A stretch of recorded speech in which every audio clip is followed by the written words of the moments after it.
మార్కాపురం జిల్లా రాచర్ల మండలం రాచర్ల గ్రామంలో పరిసరాల పరిశుభ్రత మరియు వ్యర్థాల నిర్వహణలో విప్లవాత్మక మార్పులు తీసుకురావాలనే లక్ష్యంతో స్వచ్ఛరథం కార్యక్రమాన్ని గిద్దలూరు ఎమ్మెల్యే ముత్తముల అశోక్ రెడ్డి పచ్చజెండా ఊపి ప్రారంభించారు. ఈ సందర్భంగా ఎమ్మెల్యే మాట్లాడుతూ స్వచ్ఛరథం కేవలం చెత్త సేకరణ వాహనం మాత్రమే కాదని ప్రజల ఆలోచన విధానంలో మార్పు తీసుకువచ్చే ఒక సామాజిక ఉద్యమమని తెలిపారు.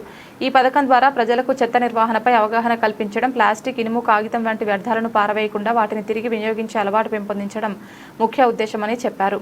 వినియోగించని వస్తువులను ఇవ్వండి, సరుకులు పొందండి అనే నినాదంతో ప్రజలను కార్యక్రమంలో భాగస్వాములను చేస్తూ వ్యర్థాల బదులుగా నిత్యావసర సరుకులు అందించడం ద్వారా ప్రజల్లో ఉత్సాహాన్ని పెంచుతామని పేర్కొన్నారు.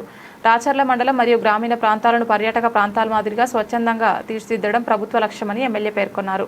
ప్రతి ఇల్లు స్వచ్ఛందంగా ఉంటేనే ఊరు స్వచ్ఛంగా ఉంటుంది, ఊరు స్వచ్ఛంగా ఉంటేనే రాష్ట్రం అభివృద్ధి చెందుతుందని ఆయన అన్నారు. ప్రతి ఒక్కరూ స్వచ్ఛరథం సేవలు వినియోగించుకోవాలని పిలుపునిచ్చారు.